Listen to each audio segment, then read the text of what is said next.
Vivons-nous dans une tyrannie de la transparence? Si la question se pose, c'est qu'on voit bien que quelque chose a changé en profondeur avec la société numérique depuis 2 décennies maintenant. Chacun d'entre vous, chacun d'entre nous est un média émetteur d'informations, d'opinions, de photos, de vidéos, jusqu'à saturer complètement le paysage de l'information. Bien évidemment, cette information dérégulée, horizontale, jusqu'à la saturation, elle est partie prenante dans cette crise de confiance qu'on a évoquée, qu'on évoque encore depuis hier et encore jusqu'à demain. Et nous allons nous interroger, nous, sur la question de la transparence. La démocratie a besoin de transparence pour fonctionner. Et on sent bien aujourd'hui qu'en même temps, la transparence est aussi très challengée. On voit bien que les questions nouvelles apparaissent sur la protection de la vie privée. On voit bien aussi que les journalistes, ça sera aussi l'un des éléments forts du panel, ont à inventer de nouveaux outils aussi pour faire de la transparence sur ce qui n'était pas jusqu'ici ouvert au débat public, dans toutes les données notamment. Alors pour en parler, eh bien, je vais vous présenter les différentes personnes du panel. À ma droite, on va commencer dans ce sens-là, donc ça sera de gauche à droite pour vous. À ma droite, Hassan Sadoun, journaliste à TSA. C'est un média, un premier quotidien électronique qui a été lancé en 2007 en Algérie. C'est un média d'information en continu, un média indépendant, francophone, qui est déjà extrêmement suivi, puisque c'est le premier média francophone en Afrique du Nord. À ses côtés, Stéphane Boujna, qui est président du directoire d'Euronext, qui est la principale place boursière de la zone euro, comme vous le savez.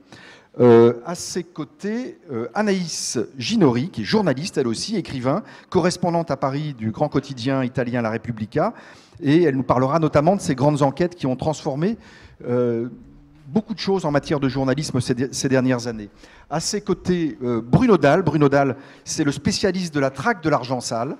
Il dirige Tracfin, qui est la cellule chargée de la lutte contre le crime organisé, le financement du terrorisme, le blanchiment de l'argent. Bien évidemment, vous comprenez qu'à cet endroit-là, on a une certaine vision de la transparence et de la tyrannie. À ses côtés, Georges Terrier, qui est un avocat que vous connaissez bien, qui est un habitué ici d'Aix. Et Georges travaille au cabinet Davis Polk & Wardfeld, grand cabinet américain. Il accompagne les grandes entreprises internationales. Et bien évidemment, la question du droit est tout à fait importante dans cette question de tyrannie. Est-ce que le droit peut nous protéger précisément de cette tyrannie de la transparence? Et puis, à ses côtés, je donne tout de suite la parole à Olivier Pastré. Olivier Pastré est économiste, membre du Cercle, comme vous le savez, et c'est lui qui introduit cet échange, cette discussion, où vous aurez toute votre place. On tient absolument à ce que vous puissiez dialoguer, poser vos questions, réagir avec les panélistes. Olivier, c'est à toi.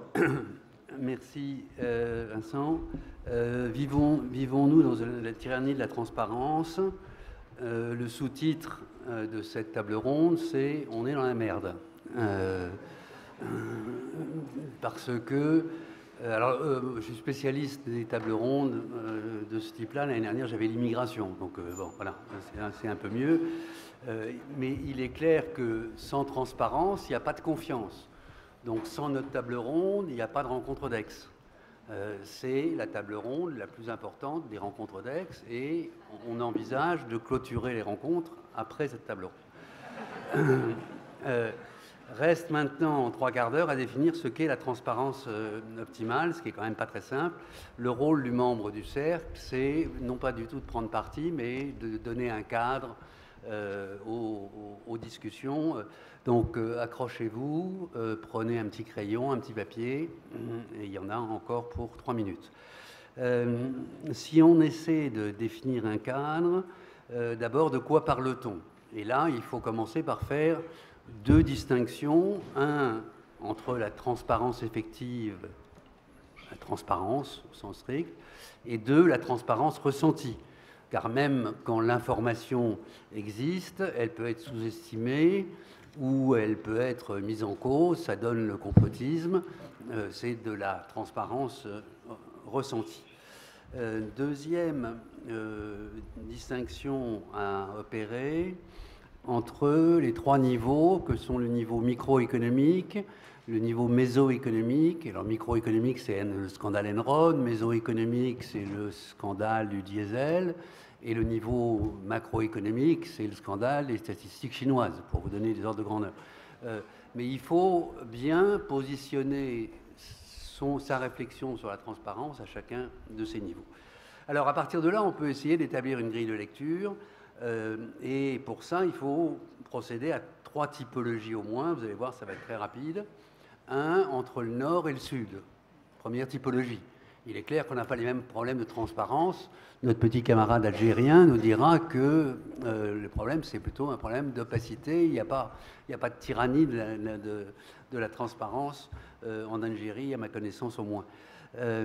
Deuxième typologie à opérer, entre la production d'informations et la distribution d'informations. Il est clair que les producteurs d'informations ont une responsabilité qui est plus grande, ce qui pose le problème des moyens qu'ils ont, et aussi de l'intentionnalité de l'utilisation de cette information. Et ça pose évidemment le problème des fake news. Au niveau de la distribution, la responsabilité est plus diluée, mais il y a autant de problèmes. C'est le problème des GAFA, c'est le problème des médias. Vincent nous dira tout à l'heure qu'est-ce qu'il compte faire pour que les médias soient plus responsables. En conclusion, enfin, dernière typologie entre l'économique, le politique et la sphère privée. L'économique, je rappelle, pour ceux d'entre vous qui n'auraient pas fait d'économie, que l'économie de marché est fondée sur la non-transparence. Sans opacité, il n'y a pas de profit et pas d'investissement. Donc il faut quand même avoir ça. Je prends 2 exemples. La pub, c'est une industrie très respectable, mais qui est fondée sur la désinformation. Deuxième exemple, mais par définition, donc il faut réfléchir à tout ça. Deuxième exemple, sans opacité, il n'y aurait pas de recherche et développement en matière de pharmacie. C'est le principe des brevets. Donc il faut bien avoir présent à l'esprit qu'en matière économique, le problème de la transparence n'est pas si simple. En matière politique, c'est plus brillant et plus simple. Plus brillant parce que plus médiatisé. Si vous prenez les UBM, les unités de bruit médiatique, et que vous comparez la famille Balkany et le conflit américano-iranien, c'est évidemment la famille Balkany qui a gagné. Mais le problème est aussi plus simple parce que là, il y a exemplarité et sanctions. Enfin, dernier point, la vie privée. Je voulais inviter Kim Kardashian à la table ronde, et on était d'accord, mais Jean-Hervé n'a pas voulu. Ça pose la question de l'utilisation commerciale de l'information personnelle. Voilà. Merci Olivier. Non, voilà. Si, tu as déjà dépassé ton temps. Non, mais encore 2 fois 10 secondes. Les réformes, on va en parler. Il faut plus d'informations, responsabilisation, sanctions. Enfin, pour conclure vraiment, ça c'est de la transparence. Hein, c'est le rêve, c'est absolument idéal. Si vous faites ça, ça c'est le monde actuel. Si vous faites ça, ben, c'est plus aussi transparent. Donc il y a 4... Mais, ça peut être, mais il ne faut pas en abuser. Bon. Voilà, maintenant on a 40 minutes pour arriver à trouver une solution à ce problème. Merci, bravo Olivier.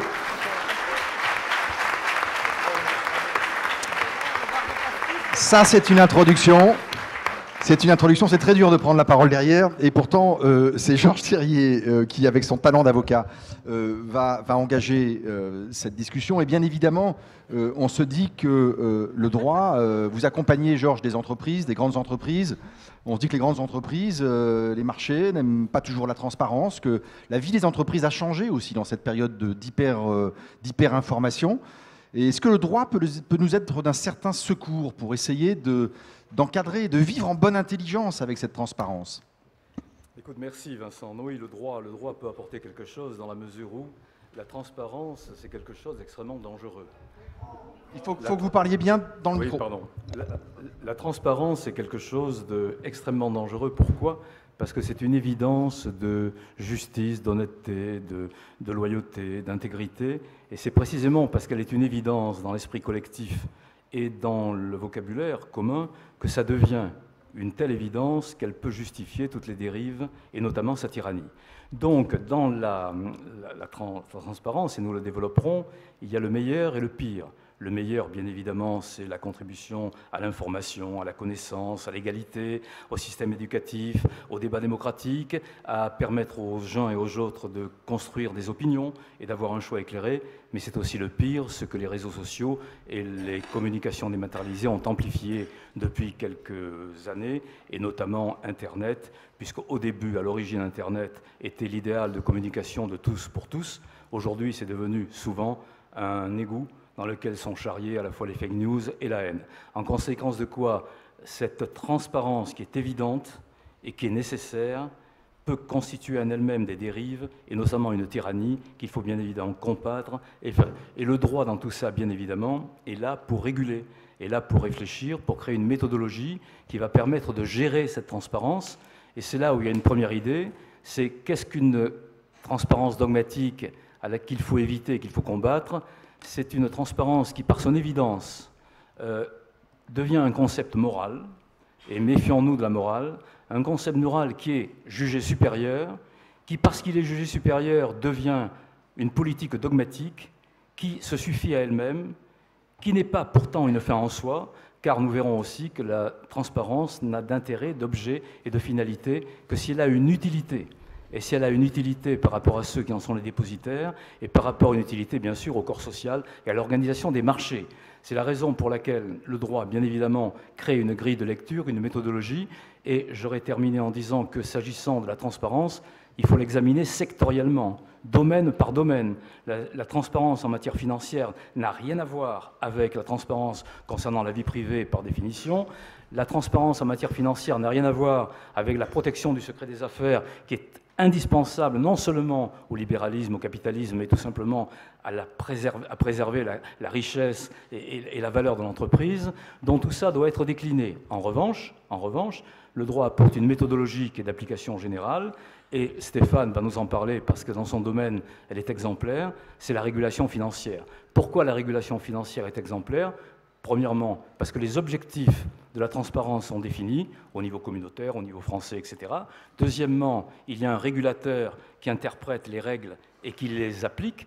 Il y a des juridictions qui peuvent les interpréter en cas de contestation. Et enfin, il y a bien évidemment des services, des administrations ou des juges qui en appliquent et qui sanctionnent quand il y a des dérégulations.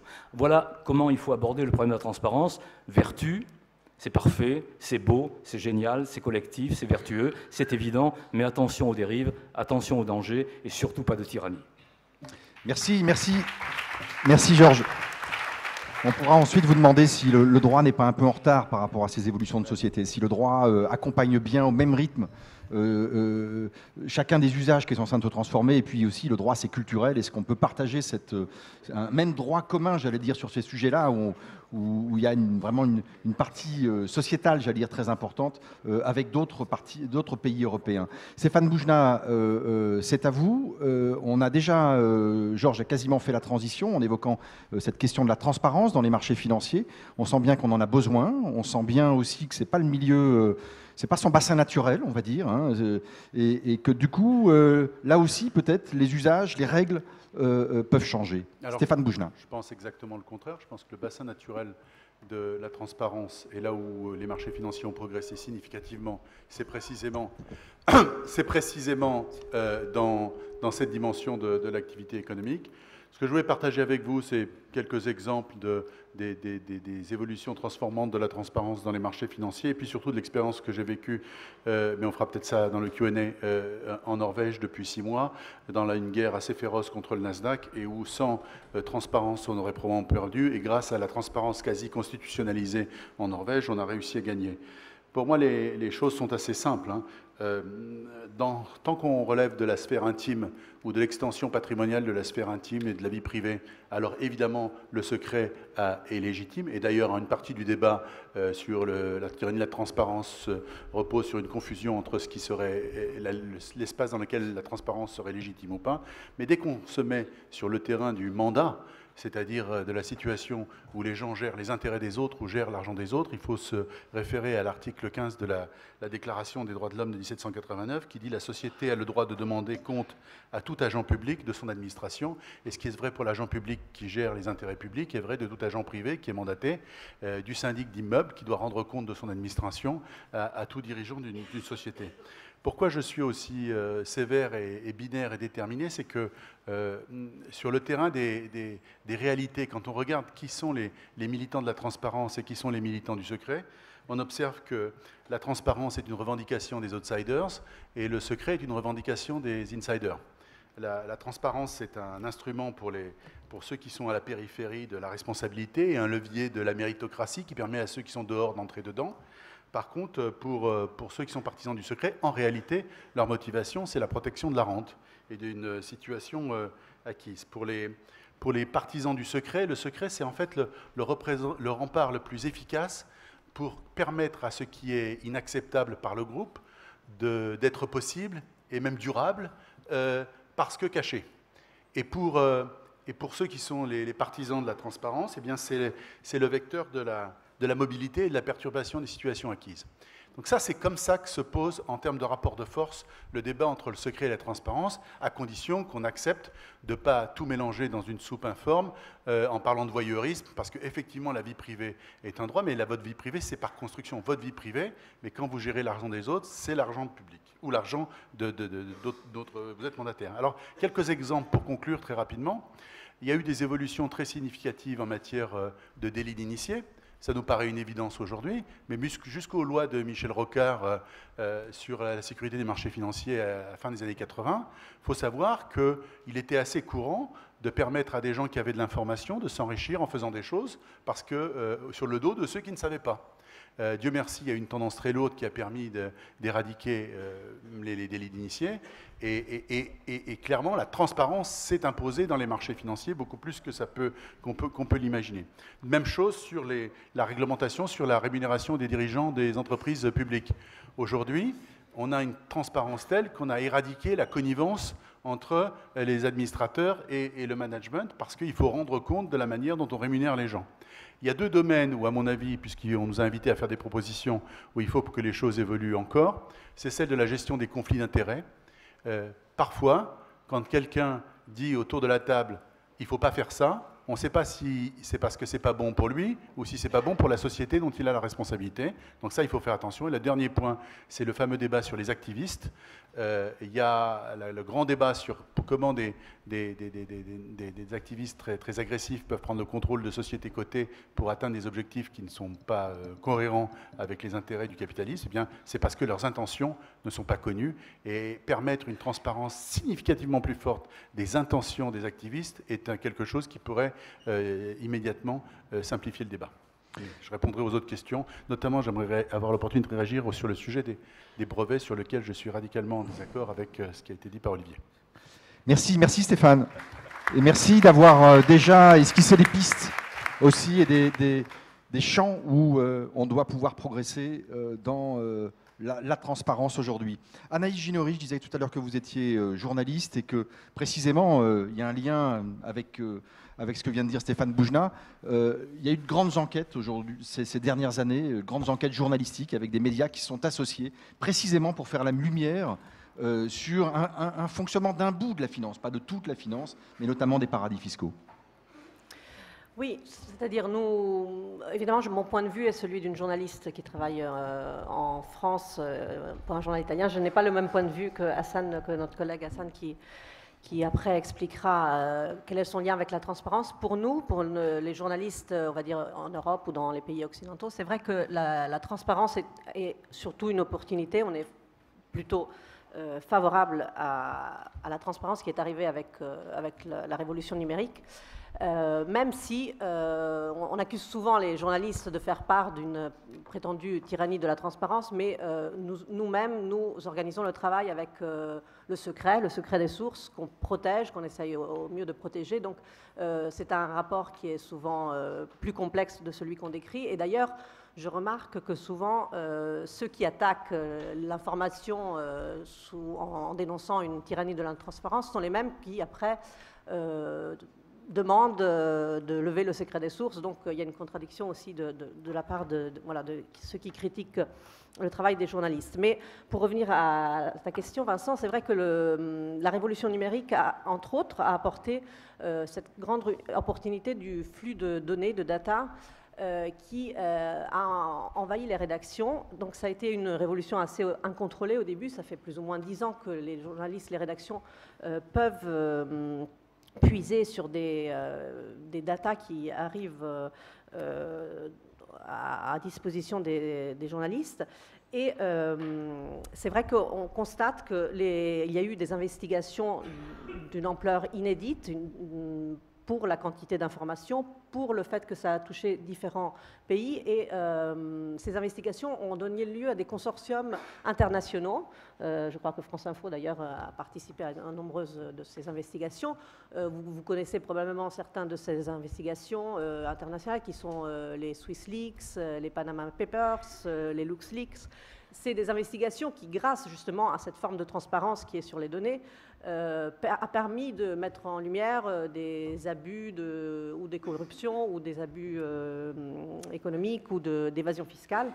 Et je crois que, effectivement, Vincent pourra le confirmer, c'est quelque chose d'inédit dans l'histoire du journalisme. C'est une grande opportunité qui a été pleinement prise et organisée par les rédactions. Malgré ces opportunités, nous-mêmes, journalistes, voyons que la transparence absolue est porteuse de beaucoup de risques aussi. Pour une raison très simple, trop d'informations tue l'information. Quand je dis information, c'est au pluriel. Trop d'informations au pluriel tue l'information. On a les médias traditionnels comme mon journal La Repubblica en Italie ou comme France Info en France. On a perdu ce qui était, il y a quelque temps, un espèce de monopole de la diffusion des informations. Donc c'est un monde ouvert où chacun peut être un média, comme a rappelé Vincent. Et on a donc une plus grande responsabilité dans la vérification, dans la sélection et voire dans la remise en contexte. Sur les leaks, par exemple, sur ces travaux d'investigation que je vous ai cités, au début, je rappelle que ces données étaient mises en ligne d'une manière assez brute, sans justement le filtre des médias. Et c'est juste après quelques temps que c'est organisé un travail des rédactions, des journalistes pour traiter, vérifier, sélectionner ces informations. Donc c'est un travail qui a été jugé indispensable, mais c'est vrai qu'au début, il y a eu un moment de révolution incontrôlée sur ça. Donc je pense que pour les rédactions, le problème est les rédactions des journaux, pour la presse, pour l'information en général, il y a un problème de dosage de l'intransparence, mais qui est vu comme une opportunité, mais aussi il faut reconnaître les risques qui sont ceux de voir des citoyens qui sont de plus en plus exposés à des informations, mais qui ne sont pas pour autant bien informés. Merci Anaïs. Oui, tout à fait, on peut l'applaudir. Merci. C'est au tour maintenant de Bruno Dalle. Bruno, en préparant cette table ronde, vous m'avez dit, moi, je suis un vrai tyran de la transparence. Je l'assume, j'en souffre un peu, mais je suis un vrai tyran de la transparence. Bruno, c'est à vous. Alors, je pensais que je ne serais pas balancé, merci. C'est ça, les journalistes, on peut avoir confiance. Alors moi, je suis très mal à l'aise avec ce sujet parce qu'il me rend schizophrène. Parce que d'un côté, j'incarne une politique publique de transparence, de lutte contre le blanchiment, le financement du terrorisme, la détection des fraudes, avec mes mots-clés, transparence, traçabilité, opacité, enfin lutte contre l'opacité, bénéficiaire effectif et patati et patata. Et en même temps, je dirige un service de renseignement, un service secret. Et donc, je devrais m'arrêter là et tout le monde serait content sur le temps de parole. Et pourtant, ce service secret, donc, il ne doit pas être transparent, parce que si je suis transparent, je vous explique comment on travaille. Et puis alors là, tous les noms que vous avez cités tout à l'heure, et même ceux auxquels vous pensez, on ne pourrait pas vous dire comment on les a détectés. Et pourtant, il y a deux frères qui animaient une émission célèbre il y a quelques années, qui étaient dans le temps X, et qui ont dit qu'ils avaient été victimes d'une réalité parallèle. C'est moi. Alors oui, je plaide coupable aujourd'hui, je suis un tyran de la transparence pour 4 raisons. La première raison, c'est qu'on oblige des professionnels à mettre en place des règles qui n'ont rien à voir avec leur métier, parce que le banquier, l'expert comptable, l'huissier, l'agent immobilier, même la Française des Jeux a autre chose à faire que de mettre en place un KYC. En français, bien connaître son client, ça veut dire rentrer dans l'intimité financière du client. Surveiller ce client, alors ça ne s'appelle pas comme ça s'appelle une obligation de vigilance. Et puis, lorsque ce client fait des opérations anormales, envoyer les informations à Tracfin Et ça marche, comme quoi la tyrannie, c'est un mode de gestion qui fonctionne bien, puisqu'on est passé de 10 000 déclarations de soupçons à 80 000 en 8 ans. Donc cette première raison est importante, c'est on oblige les acteurs économiques à participer à la lutte contre le blanchiment et le financement du terrorisme. La deuxième raison, c'est qu'on participe aussi à la réputation de ces acteurs économiques, puisqu'on publie de l'information, donc on est un peu transparent quand même. D'ailleurs, je vous invite à lire notre rapport d'activité qui a été publié hier, hein, qui est sur le site de Tracfin du ministère des Finances, que vous pourrez lire sur les plages, parce qu'il y a des schémas, tout ça. Et effectivement, on dit par exemple que les experts comptables et commissaires aux comptes ont failli l'année dernière, en 2018. Et donc, on porte atteinte à leur réputation. Je suis un tyran aussi, parce que quand justement ces professionnels ne font pas bien leur travail, j'ai la possibilité d'informer les régulateurs. Et puis il y a les CPR qui arrivent, qui fait des contrôles, et puis il y a des sanctions avec 10 millions d'euros pour une banque dont je ne dirai pas le nom, et une autre qui bougeait aussi, qui a eu 50 millions d'euros. Enfin, on est loin des 8 à 9 milliards que mettent les Américains lorsqu'ils s'attaquent eux aussi à ce même type de cible. Et puis cette tyrannie aussi, parce qu'elle est supranationale, oh là là, on a dit le mot, c'est l'horreur. Parce qu'on est évalué. Et oui, on est évalué par le GAFI. Et d'ailleurs là, il y a la tyrannie du chronomètre, parce que ça y est, ça vient de commencer. À la fin de l'année 2019, début 2020, les évaluateurs vont arriver et ils vont évaluer l'ensemble du dispositif. Donc je suis un tyran. Mais finalement, est-ce que cette tyrannie n'est pas légitime? Et je crois qu'elle est légitime au moins pour 4 raisons. La première raison, c'est qu'il faut se souvenir pourquoi on a créé cette tyrannie et la transparence. C'est 1988, crise financière, économique et sociale, dérégulation, déstabilisation des marchés financiers. Et on s'est rendu compte que les fonds d'origine illicite avaient contribué à aggraver les effets de cette crise financière. C'est quoi les fonds d'origine illicite? C'est l'argent sale, c'est l'argent de la criminalité. Et donc on a dit, maintenant, il faut non seulement des critères de supervision, mais aussi des mécanismes d'alerte pour détecter les fonds d'origine illicite et le blanchiment. La deuxième raison, c'est qu'il y a une légitimité juridique. Le blanchiment, c'est un délit, c'est une incrimination. On a même inventé en 2013 la présomption de blanchiment. Quand il y a trop d'opacité, c'est une présomption, à vous de prouver pourquoi vous avez fait une opacité, que c'est de l'optimisation et pas de la fraude ou du blanchiment. Et puis il y a une légitimité économique. On est là avec des acteurs économiques. Si on lutte pour rétablir la concurrence, c'est effectivement un vrai objectif. Et puis enfin, il y a une légitimité démocratique aussi, parce que quand l'argent sale investit les secteurs, c'est la criminalité organisée qui prend le contrôle politique, et donc là, on a un sujet d'état de droit. Alors pour terminer, malgré tout, il faut quand même être vigilant sur ces règles de transparence, parce qu'il y a un risque de dérive, c'est la technocratisation de la conformité, de la compliance et de la transparence. Hier, j'avais un ami qui est membre du Cercle des économistes, et c'est pas Olivier, qui me disait « Mon banquier me demande des tas d'informations parce que je suis une personne politiquement exposée, je suis à risque. » On sait tous ici que le seul risque que fait courir un économiste, ce sont ses prévisions. Pas l'origine de ces fonds et pas la destination de ces fonds. Et donc là, effectivement, il y a une difficulté. Il faut adhérer, il faut donner du sens aux règles de compliance. Et donc, il faut que la tyrannie soit acceptée, soit comprise. Donc, vous l'avez compris, je ne suis pas un tyran, je suis un sauveur de la confiance. Merci pour m'aider dans ma psychothérapie. Bravo.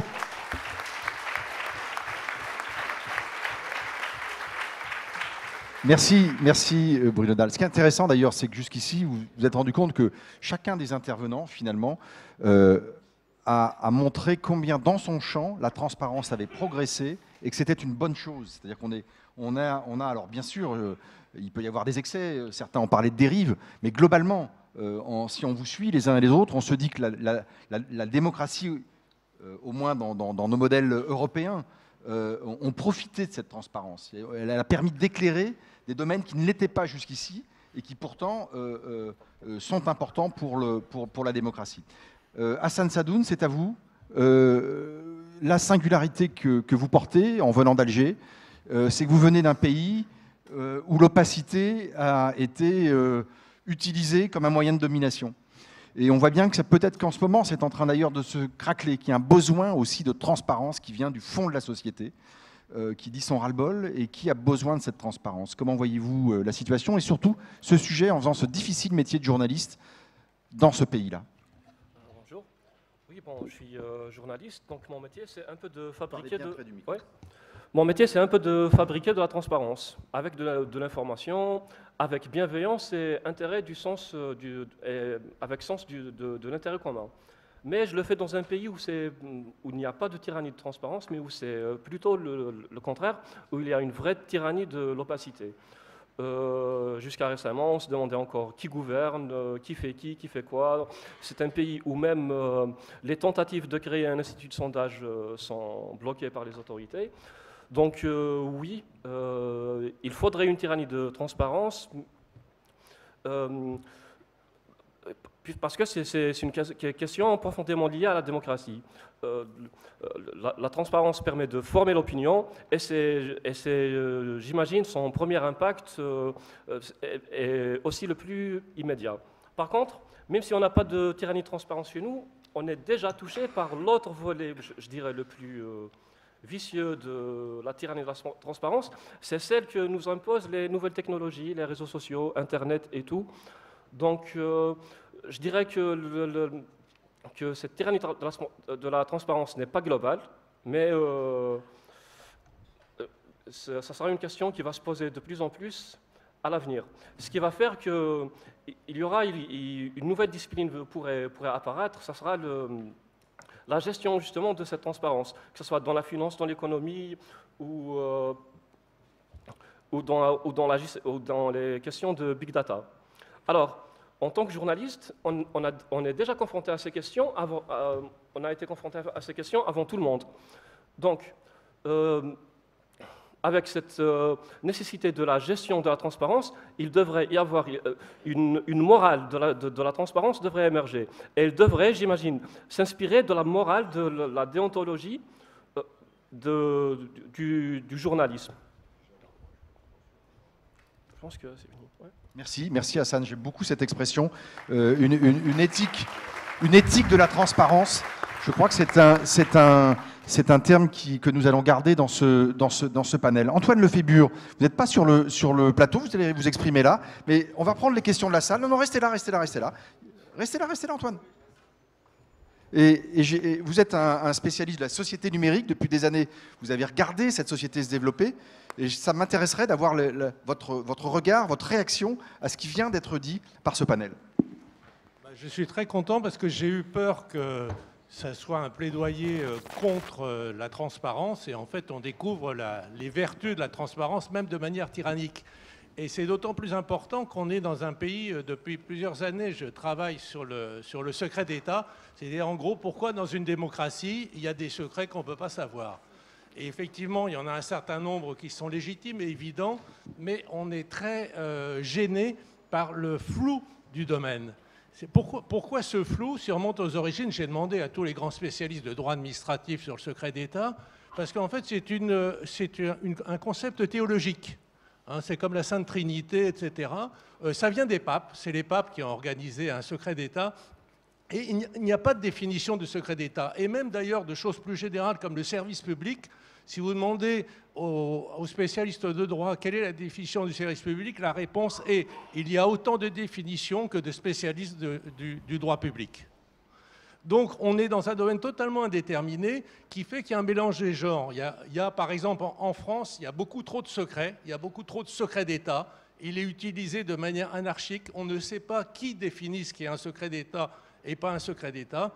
Ce qui fait que le pouvoir politique a des tendances. On a vu encore récemment avec la presse, même 8 journalistes convoqués à la police antiterroriste au 4e sous-sol parce qu'ils auraient effleuré la notion de secret d'État.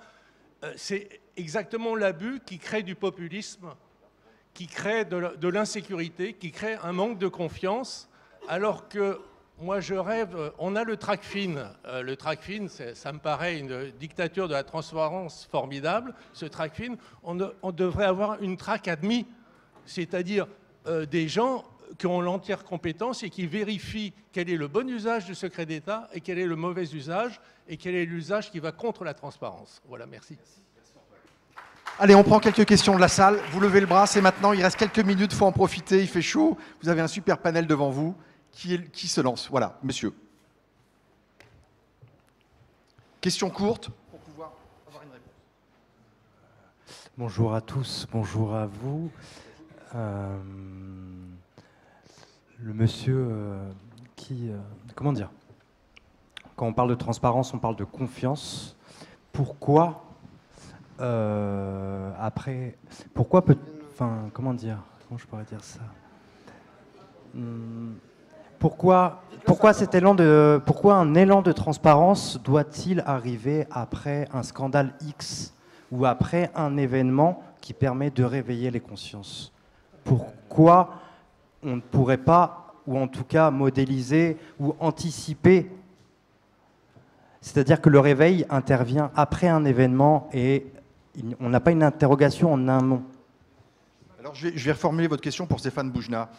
Stéphane, est-ce qu'il y a le lien avec l'actualité finalement? Est-ce qu'il a fallu une crise financière aussi grave, aussi vertigineuse, pour qu'à un moment donné, il y ait un certain nombre de choses, de pratiques, de régulations, etc., qui amènent à davantage de transparence? Est-ce qu'il faut à chaque fois qu'il y ait un incident, une crise, un problème pour que tout d'un coup on découvre qu'il y a trop d'opacité à tel ou tel endroit? Non, mais la régulation, elle évolue sur la base de deux types de tendances.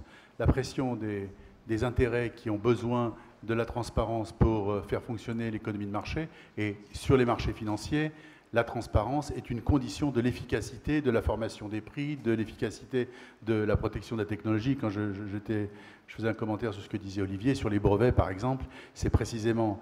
Je suis transparent en rendant public mon invention. En contrepartie de ça, j'ai un monopole d'exploitation pendant une certaine durée. On a besoin de cela. Ça, c'est la tendance lourde de fond. Et puis après, il y a quelque chose qui, dans toutes les démocraties délibératives, fait avancer le droit. C'est à quel moment le sujet est matériel enough et suffisamment important pour arriver sur la table des priorités des responsables qu'on a élus. Donc effectivement, le scandale, c'est une des conditions qui arrive et qui fait émerger, qui fait que les politiques changent les priorités parce que ce qui était acceptable devient insoutenable, et au-delà du règlement du problème en lui-même. Mais c'est vrai que votre question est très importante parce que, pour la partie qui me concerne... En un mot, Stéphane.